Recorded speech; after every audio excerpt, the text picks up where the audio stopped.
La palabra de Dios dice en Jeremías capítulo 30, versículo 5, porque así ha dicho Jehová, hemos oído voz de temblor, de espanto y no de paz. Inquirid ahora y mirad si el varón da a luz, porque he visto que todo hombre tenía las manos sobre sus lomos, como mujer que está de parto, y se han vuelto pálidos todos los rostros. Ah, cuán grande es aquel día, tanto que no hay otro semejante a él. Tiempo de angustia para Jacob, pero de ella será liberado. Cuando yo leo la palabra de Dios, y cuando leo la palabra de Dios y lo leo el versículo en el sentido profético, porque así lo va a leer, así lo va a entender en esta mañana, en el sentido profético, en el cual la palabra dice, ah, cuán grande es aquel día, tiempo de angustia para Jacob. Pareciera que ahí hay una mala noticia, ¿no? ¿No les parece que eso es una mala noticia? ¿Y quién de ustedes quiere escuchar malas noticias en esta mañana de sábado cuando han venido a adorar y a alabar a Dios? Ninguno de ustedes quiere recibir una mala noticia, pero tal parece que el versículo les está dando una mala noticia. Pero cuando yo leo la palabra y la leo en el sentido profético, leo la mala noticia ciertamente, pero me fijo en las promesas de Dios. Y el pueblo de Dios, lo he repetido muchas veces, camina y vive por las promesas de Dios. Son las promesas de Dios las que nosotros nos mantienen firmes. Pero si usted olvida las promesas de Dios, entonces olvida el blanco, pierde el blanco. Lo cierto es que el versículo termina, pero de ella será liberado. ¿Quién cree usted que libertará al pueblo de Dios en los últimos días? Justamente será Cristo Jesús cuando aparezca en las nubes de los cielos. Pero a este mundo en el cual nosotros hoy estamos viviendo no le esperan días halagüeños, no le esperan días de prosperidad. De hecho, ahorita estamos viviendo un momento próspero, sí, de verdad. El mundo está viviendo en un momento de mucha prosperidad ahorita, pero de mucha decadencia espiritual. Prosperidad mundanal, pero de mucha decadencia espiritual. La tierra en nuestros días produce alimento, pero mucho alimento. Somos más de 7 mil millones de habitantes, pero la tierra hasta el día de hoy está produciendo una cantidad sobremanera grande de alimentos para alimentar a todas las bocas, a todos los estómagos de los seres humanos que vivimos sobre la tierra. No hay eso que se conoce como hambruna, las hambres que se conocen en ciertas regiones, es a causa de las malas administraciones de los pueblos, pero el mundo goza de mucha prosperidad. Hay mucha riqueza financiera ahorita mismo en la tierra. La suma de los ricos se ha multiplicado sobremanera grande en nuestros días. Hay mucha vanidad a causa de ello. Hoy muchos pueden acceder a cosas que años anteriores no podían acceder. Hoy hasta un hombre nacido en el campo, en este caso yo, puedo acceder a cosas que no me imaginaba poder acceder. Sí hay riqueza en el mundo, pero hay pobreza espiritual, porque pocos son los que quieren seguir a Cristo Jesús y pocos son los que quieren ponerse de parte de Cristo Jesús. Pero aquí viene lo más serio. Aquellos que deciden ponerse de parte de Cristo Jesús tienen que vivir una lucha, porque el mundo en el cual estamos tratará de envolverlos y de hacerlos caer del buen evangelio que ustedes han aceptado, del evangelio en Cristo Jesús. Y Satanás sabe cómo ataca a los hijos de Dios. Los ataca principalmente a través de las relaciones, poniéndoles amigos que decimos nosotros que son amigos, pero que nos llevarán hacia un camino equivocado. Satanás se mete en las familias, en nuestros hogares, y procura dividir esposa con esposo, esposos con hijos, procura dividir familias completas, padres, hermanos, primos. Satanás obra de esa manera, y cuando los problemas llegan a nuestra vida, pareciera que la solución que nosotros tomamos a primera instancia es abandonar el buen camino de Dios. No es así lo que se nos ha explicado en la palabra de Dios.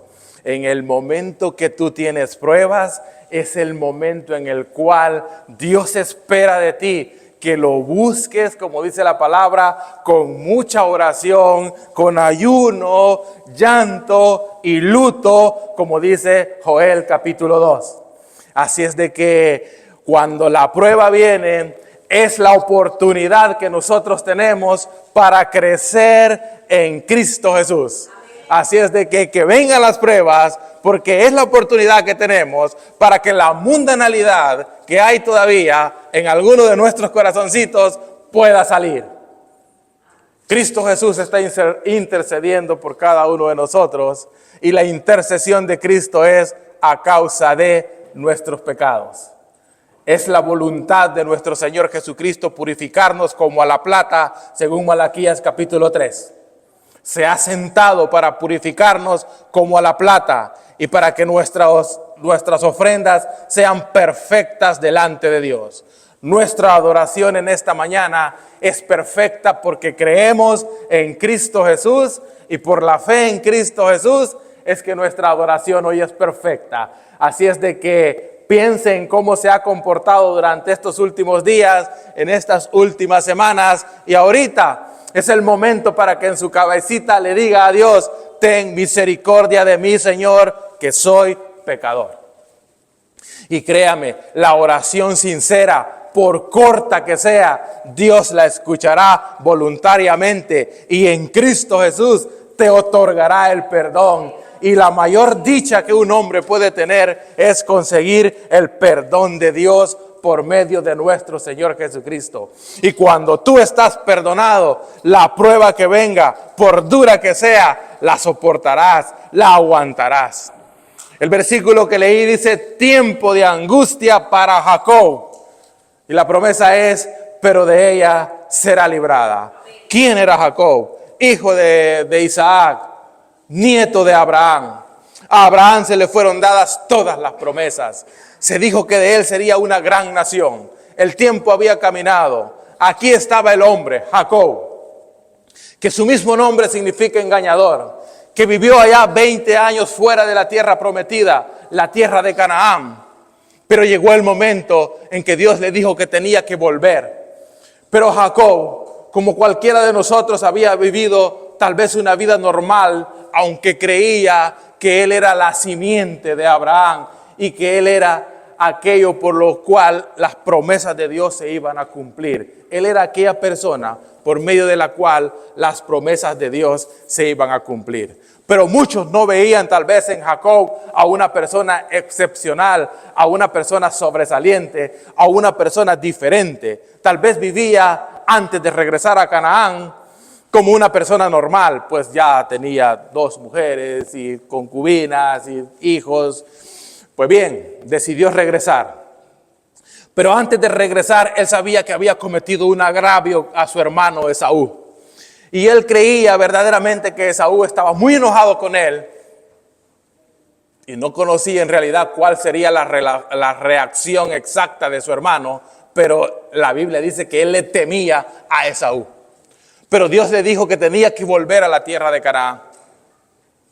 Y cuando él regresa para la tierra de Canaán, en ese transcurso tuvo pruebas y luchas. Y a eso se le conoce como la angustia de Jacob. Verdaderamente Jacob fue angustiado porque sabía que tenía que cumplir el propósito de Dios, pero temía a su hermano Esaú. En el capítulo 32 del libro de Génesis, usted lee de esta manera, desde el versículo 22 vamos a leer. A pesar de que Jacob hizo todo lo posible para reconciliarse con su hermano, al enviar mensajeros con regalos para que su hermano se apaciguara, tal pareciera que nada de eso conseguía que su corazón tuviera paz. Yo quiero decirte en esta mañana que la arma que Dios ha provisto para cada uno de nosotros para que alcance la victoria se llama oración. A través de la oración nosotros podemos acceder a la misericordia de Dios, y es esa misericordia de Dios obrando en nosotros la que nos hace vencedores. Tienes que saber eso, que cada uno de nosotros se nos ha puesto una arma poderosa, y esa arma es la oración. Mi pregunta para ti en esta mañana: ¿estás haciendo uso de esa arma poderosa? porque si no, ciertamente la adversidad te vencerá.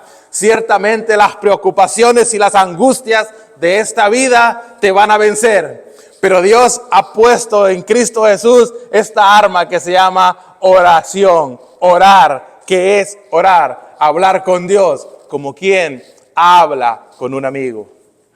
Practica eso. Habla con Dios, que es tu mayor arma poderosa. Y digo esto porque cuando Jacob vivió no había Biblia. No había eso de Génesis, Éxodo, Levítico. No había eso de Apocalipsis, Primera de Juan, Segunda de Juan, el Evangelio según Mateo.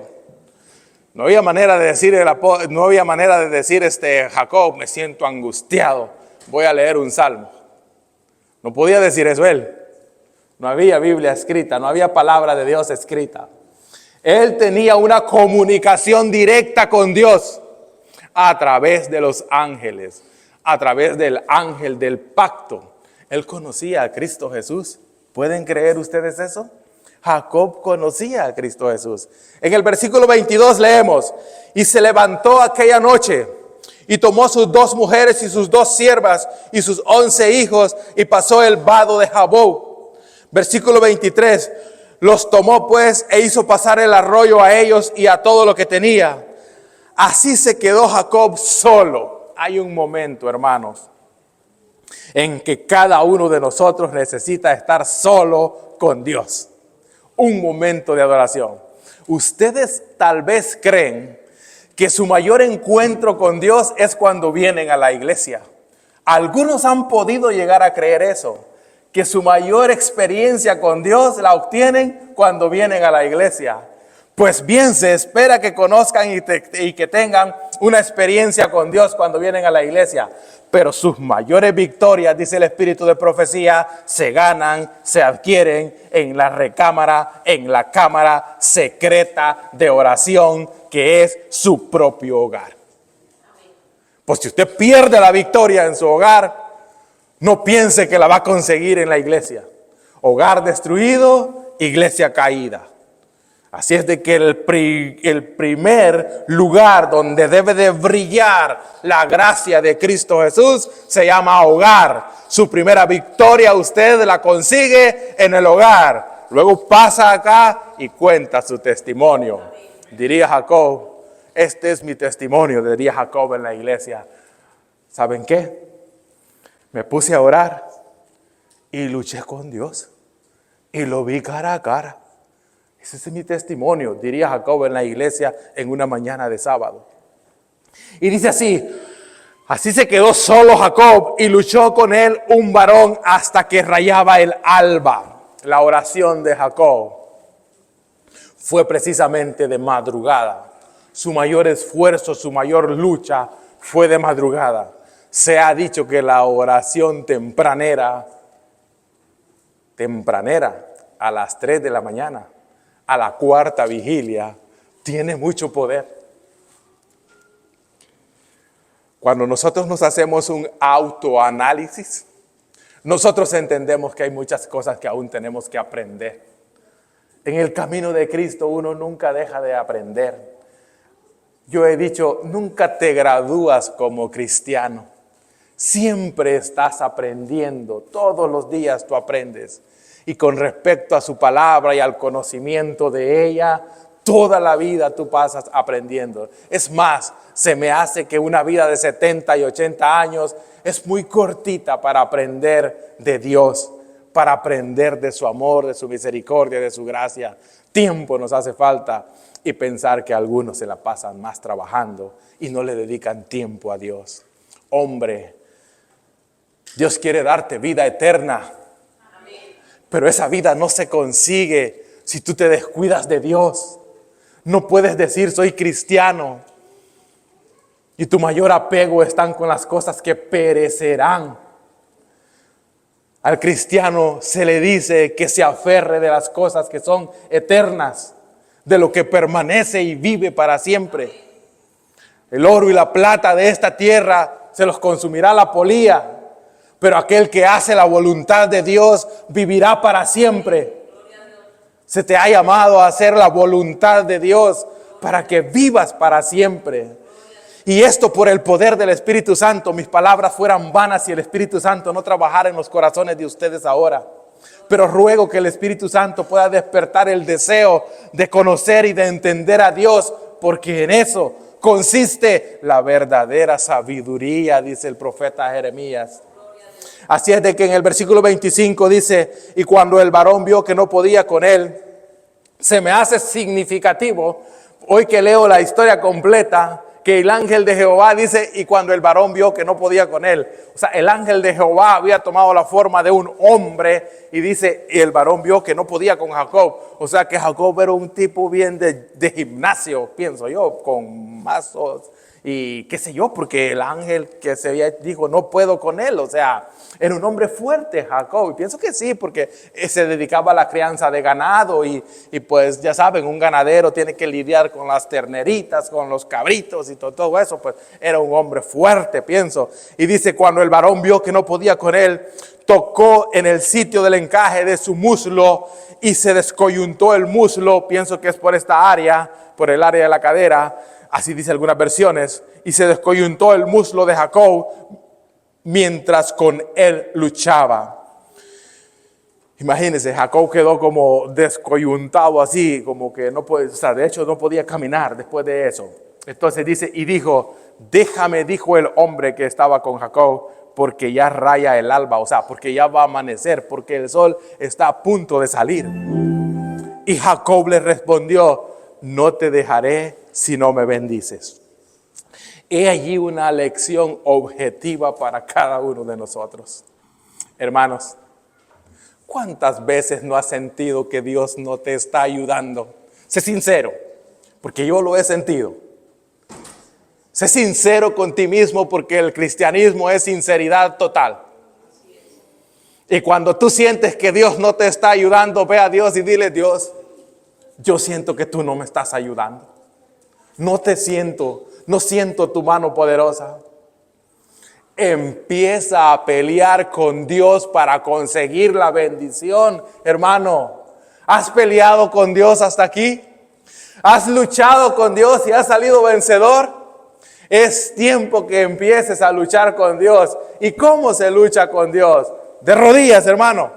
De rodillas se lucha con Dios. Y Jacob dice, ¿sabes qué? No te voy a dejar hasta que tú me bendigas.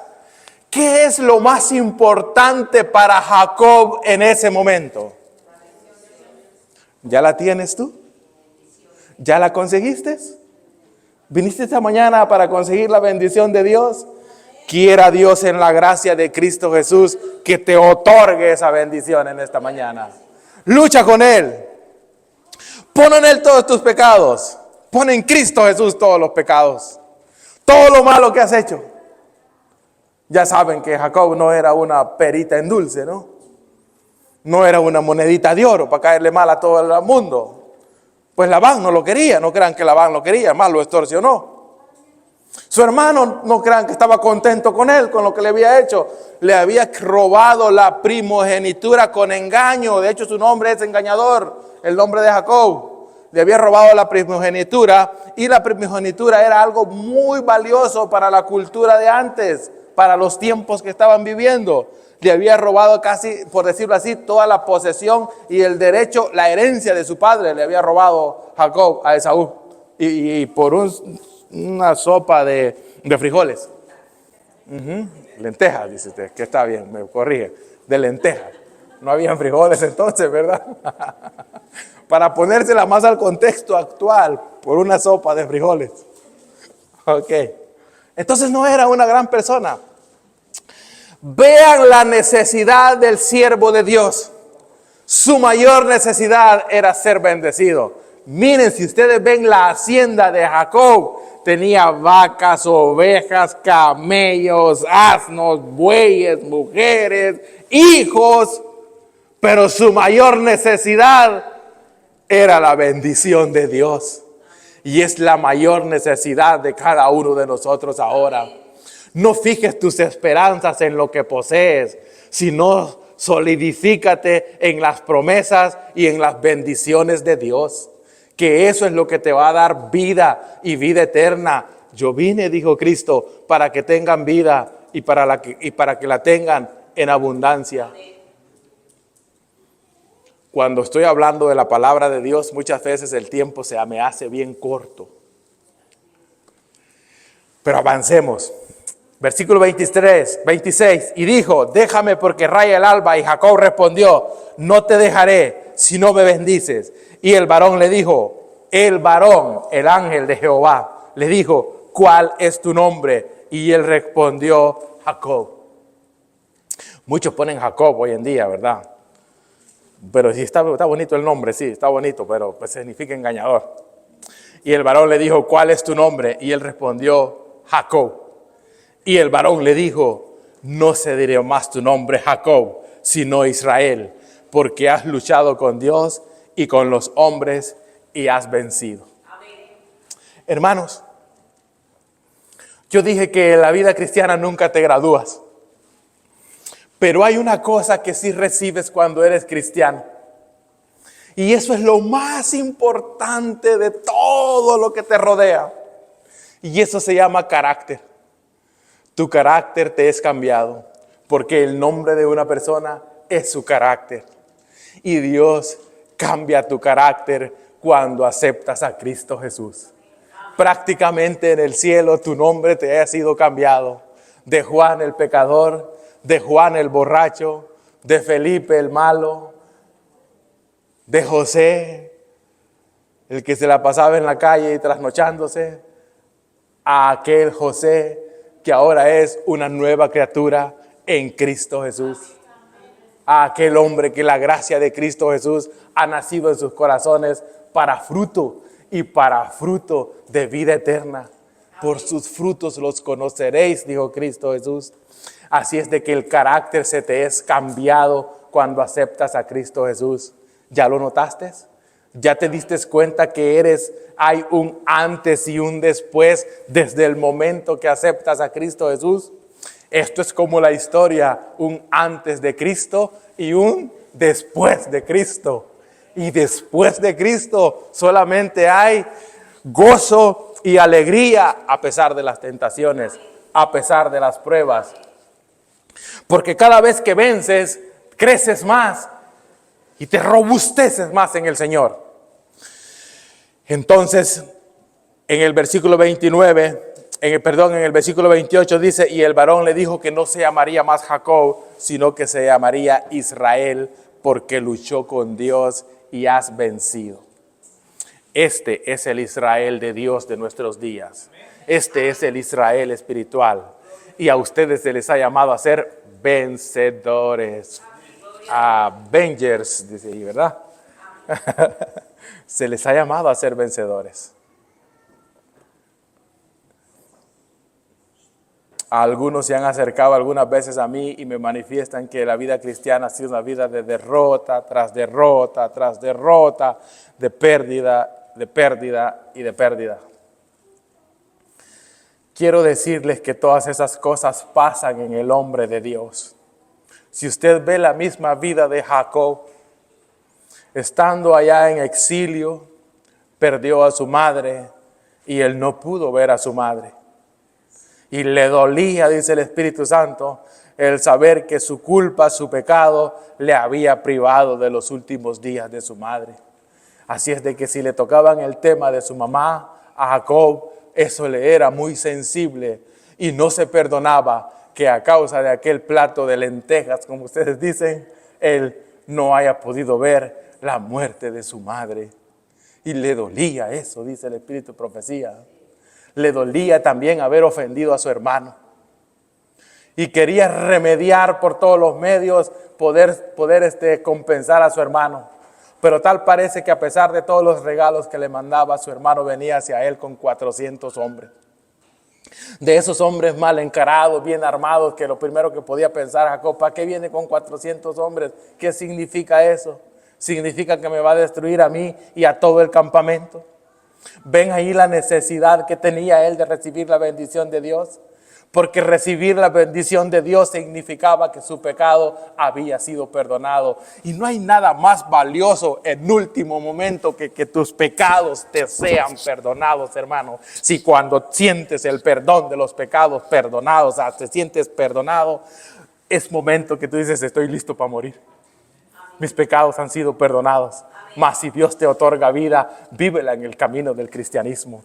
Llegaron 4 hombres allá y le presentaron a un paralítico y los hombres hicieron un esfuerzo enorme, rompieron el techo de la casa. Esos tenían que ir presos por lo que hicieron.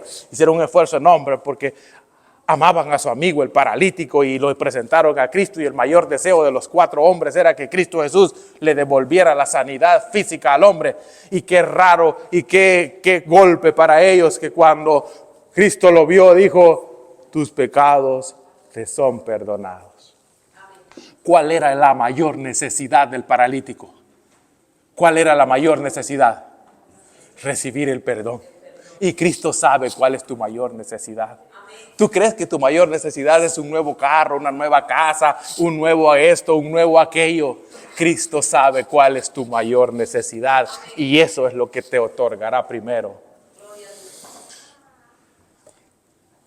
Con respecto a los últimos días y al tiempo de angustia que va a pasar la tierra y el pueblo de Dios, porque las leyes civiles privarán al pueblo de Dios de una libertad de conciencia para que pueda adorar libremente a Dios en los últimos días, porque la profecía así lo dice. Y porque a través de toda la Biblia y principalmente de la palabra profética, nosotros vemos que hay un conflicto entre el bien y el mal. Y cuando tú decides ponerte de parte de Cristo, todos los poderes del mal vienen hacia ti a quererte vencer. Pero tú en Cristo Jesús eres vencedor. Tú eres Israel espiritual. Tú eres el vencedor de los últimos días. Tú eres no el Jacob, eres el Israel de los últimos días. Así es de que en Cristo Jesús todas las promesas hechas a Abraham son nuestras. La profecía dice en el capítulo 16 del libro de Apocalipsis. Debería de sorprendernos eso. Vio que Esaú iba con 400 hombres. Esaú ahí iba con 400 hombres a atacar al pobre siervo de Dios. Pero Dios se interpuso entre Esaú y Jacob y consiguió que Jacob encontrara gracia delante de su hermano. En el capítulo 16 y en el versículo 13 de Apocalipsis, hay, por si así decirlo, un Esaú que sale en batalla para todo aquel que es pueblo de Dios de los últimos días. Pero la profecía ha señalado que hay 3 poderes que controlan el mundo de nuestros días. Y no es el poder ejecutivo, el poder judicial y el poder legislativo. Esos 3 poderes están en el gobierno, ¿no? No es el poder ejecutivo, judicial y legislativo. Sino que dice de esta manera el versículo 13, el profeta viendo. Y vi salir, dice el profeta, de la boca del dragón, de la boca de la bestia y de la boca del falso profeta, 3 espíritus inmundos a manera de ranas. Note la visión. Ya en el capítulo 12 y en el capítulo 13 se ha dado estos símbolos de dragón, bestia y falso profeta. De dragón, bestia o imagen de la bestia.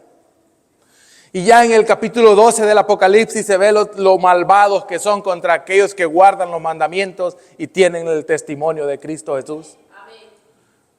Porque dice que el dragón se llenó de ira y fue a pelear contra las mujeres, a saber, contra los que guardan los mandamientos de Dios y tienen el testimonio de Jesús. Amén.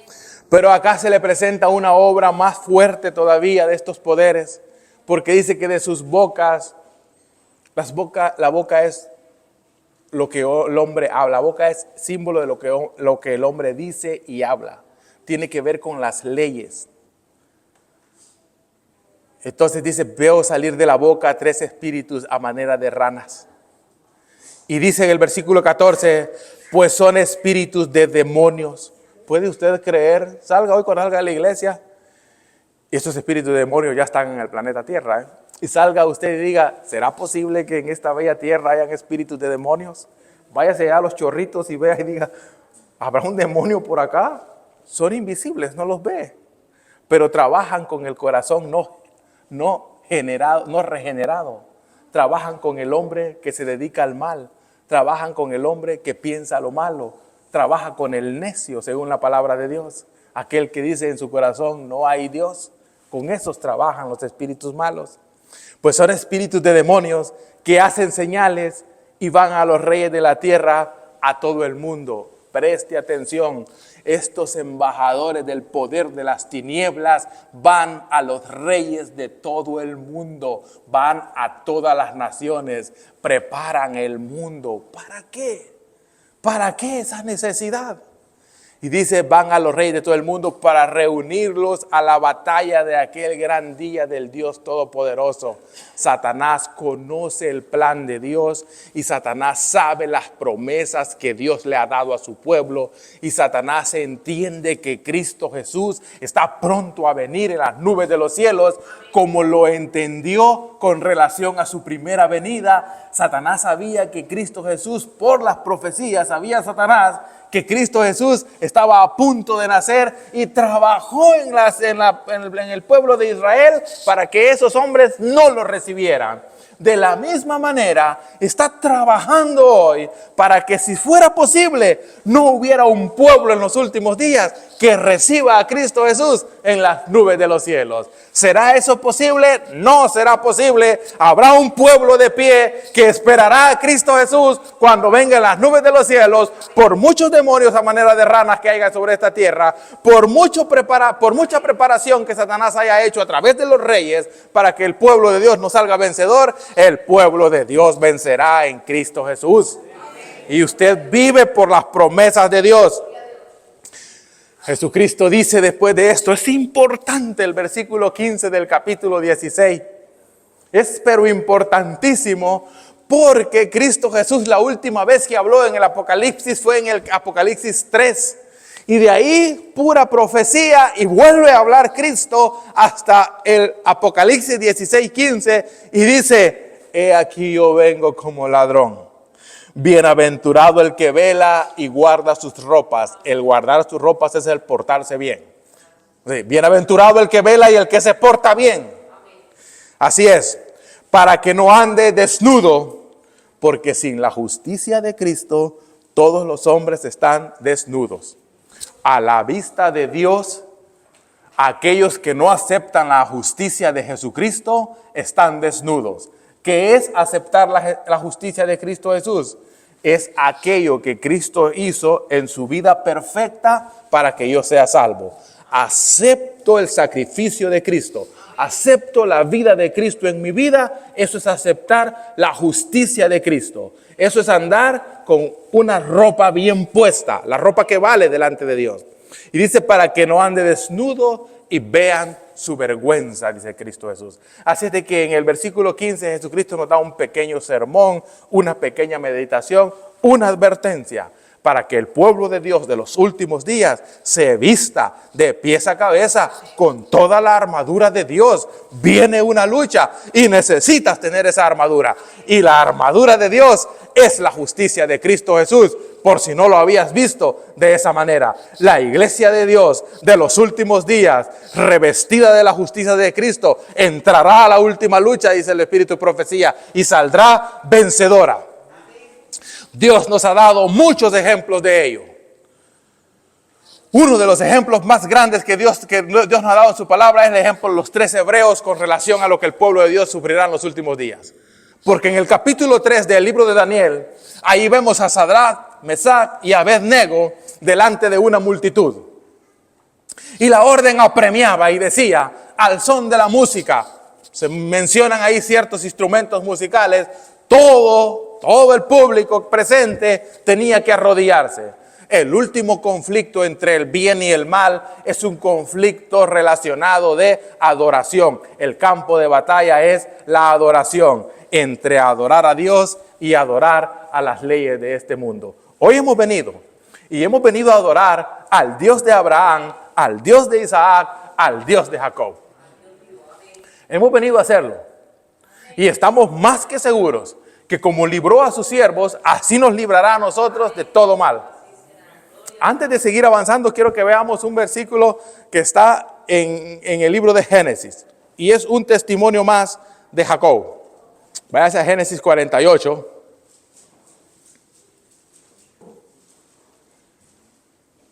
En el versículo 15 y el versículo 16. Ya cuando los últimos días de Jacob, cuando se estaba muriendo, José llega y se le presenta con sus 2 hijos para que los bendiga. Y el testimonio de Jacob es poderoso y me llama la atención a mí. Porque en el versículo que se tomó en Jeremías, la promesa es, pero de ella será librado. La palabra librarse nos ha sido prometida vez tras vez y es mejor que le pongamos atención. En el capítulo 48 y el versículo 15, dice, y bendijo a José diciendo, el Dios en cuya presencia anduvieron mis padres Abraham e Isaac, el Dios que me mantiene desde que existo hasta hoy. Amén. Este es su mismo testimonio, hermano. Usted ha venido a adorar al Dios de Abraham, de Isaac y de Jacob. Y estas palabras es mejor que las haga suyas. Dice, el Dios que me mantiene desde que existo hasta hoy. Y oiga lo que dice después. El ángel que me libera de todo mal. Amén, hermano. ¿Sabe quién es ese ángel? Cristo Jesús. El ángel que me libera de todo mal. Bendiga a estos jóvenes y sean llamados por mi nombre y por el nombre de mis padres Abraham e Isaac, y multiplíquese en gran manera. Amén. Hermanos, no se dice tiempo de angustia para que ustedes entren en temor, porque el amor de Cristo habita en el corazón de todos ustedes. El amor, y dice la palabra de Dios, en el amor no hay temor, sino que el perfecto amor echa fuera el temor. Amén. El que vive en el amor de Cristo no teme, sino afrenta las dificultades, si se pudiera decir, con la cara en alto. Si no, ve a los 3 hebreos diciéndole al gran rey de Babilonia, Nabucodonosor, no adoraremos tu estatua, la imagen que tú has levantado. ¿Usted cree que cualquier tipo podía decir una cosa así? ¿Usted cree que cualquiera podía decirle a Nabucodonosor qué hacer y qué no hacer? Si él era el hombre más poderoso de la tierra. Si usted le tiene miedo al supervisor, al team lead le tiene miedo a usted, algunas veces, ni siquiera supervisores. Y decirle a Nabucodonosor, no adoraremos a la imagen que tú has levantado. No nos postraremos, no nos pondremos de rodillas. Estos hombres tenían el carácter de Dios en sus corazones. Estos hombres habían transformado y significan, o son un símbolo de lo que vivirá el pueblo de Dios de los últimos días. Allá está Daniel. Dios liberó a Sadrach, Mesach y Abednego del horno de fuego. Allá está Daniel en el foso de los leones en el capítulo 6. Y la Biblia registra que Dios liberó también a Daniel. ¿Cierto o falso? Cierto, verdadero. Unos amigos, compañeros de trabajo de Daniel, ministros del imperio persa, medo-persa, por hacerle la vida imposible a Daniel, como dice el mexicano, por hacerle la vida de cuadritos a Daniel, se inventaron una ley en la cual el rey firmara que durante 30 días nadie podía acercarse a nadie, a ningún otro Dios, sino las oraciones tendrían que ir dirigidas hacia el rey. Tal parece que eso le gustó al rey. Dijo el rey, qué buenos ministros tengo, se fijan en mí y todas las cosas. El rey no entendía que el complot era contra el siervo de Dios. Claro, después se dio cuenta que el complot era contra del siervo de Dios, ya era muy tarde y quiso borrarlo y quiso anularlo, pero estuvieron prestos, atentos y astutos en decirle, no, tú no puedes, conforme a la ley de los medos y de los persas, no se puede abrogar una vez esté firmada. Hasta el mismo rey se maniató a sí mismo con su propia ley. Y entonces el rey dijo una cosa bien importante: el Dios a quien tú continuamente sirves te pueda liberar de los leones. Le dijo el rey. El rey le dijo a Daniel semejante cosa. El Espíritu Santo estaba trabajando a través del rey. Y las promesas a Daniel le fueron recordadas a través del rey. Las promesas de Dios te son recordadas. Alguien te puede hablar en el bus. Alguien te puede hablar en el trabajo. Muchas veces Dios obra a través de los que te rodean para que te levantes, para que te animes, para que sigas adelante, porque Dios te ha marcado como hijo suyo en Cristo Jesús. Tú eres su hijo en Cristo Jesús. Y Daniel bajó al foso de los leones. No sé qué hizo con los animalitos ahí abajo. Yo no sé si platicó con ellos, si durmió. No sé si Daniel pudo dormir esa noche en medio de leones. Pero el siguiente día lo que me llama la atención es que el rey muy de mañana se levantó y dijo: Daniel, siervo del Dios Altísimo, ¿estás ahí? Y dijo: sí, dijo aquel hombre del foso de los leones. Y salió Daniel. Daniel obró en contra del decreto del rey, porque cuando hay un momento en el cual se te presenta si servir a las leyes de los hombres o servir a Dios, tu deber siempre debe de ser Dios. Daniel oró y le siguió orando a Dios, y el relato bíblico dice 3 veces al día. Esto es para enojar más a sus enemigos, esto es para que sus enemigos se pusieran más enojados, qué sé yo, pero Daniel se puso del lado correcto y Dios no desamparó a su siervo. Si tú te pones del lado correcto, Dios no te desamparará. Así es de que procura siempre ponerte del lado correcto. Capítulo 12, versículo 1 del libro de Daniel, con relación al pueblo de los últimos días. Con relación al pueblo de los últimos días, capítulo 12, versículo 1 del libro de Daniel. En ese versículo, después de presentar 2 poderes que se atacarán a ellos mismos primero y que finalmente el rey del norte vencerá y controlará todos los poderes de la tierra, se dice que en ese tiempo, en el versículo 1 del capítulo 12 de Daniel, se dice ahí: en aquel tiempo se levantará Miguel.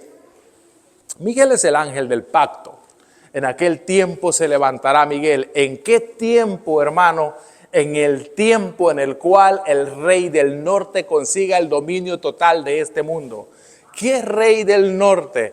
El poder de la bestia, su imagen y todo lo cual se habla en el libro de Apocalipsis 13. En ese tiempo, dice, será tiempo de angustia. ¿Qué tiempo? El tiempo en que ninguno pueda comprar ni vender. A ese tiempo se refiere la profecía. Tiempo de angustia, porque no podrás ni comprar ni vender, sino solamente aquel que tenga el número de la bestia, el nombre de la bestia o la imagen de la bestia. Solamente ese podrá comprar y vender. Entonces ese tiempo será un tiempo de angustia. En ese tiempo el gran príncipe, dice el versículo, que está de parte de los hijos de tu pueblo, se levantará. Y será tiempo de angustia, cual nunca fue desde que hubo gente hasta entonces. Esta profecía no se ha cumplido todavía y se cumplirá antes que Cristo Jesús venga. Pero lo que sigue en adelante es lo que yo leo y lo que más me gusta cuando leo la profecía, las promesas de Dios. Pero en aquel tiempo será libertado tu pueblo. Qué bonita promesa. Esa palabra, ¿saben? La palabra libertad se ha usado en este mundo con un significado grande, un significado del cual dice, y de aún los niños cuando se ponen rebeldes y empiezan a decir, que yo soy libre, yo puedo hacer lo que quiera, solo voy a esperar tener 18 años para ser libre, como desea el ser humano la palabra libertad. Libertad que el mundo ofrece, que es una libertad vana, una libertad que te lleva a la muerte. Y aún en Estados Unidos hay una estatua allá que se llama la Estatua de la Libertad, que significa mucho la libertad de los pueblos, libertad de un montón de ideologías y de todas las cosas. Pero la libertad que Dios te ofrece es la libertad de sacarte de este mundo y llevarte a vivir con Él para que habites eternamente. Y dice, en ese tiempo será libertado tu pueblo. ¿Quiénes forman el pueblo de Dios en Daniel 12:1? ¿Quiénes son los que forman el pueblo de Dios? Dice, todos los que se hayan escritos en el libro.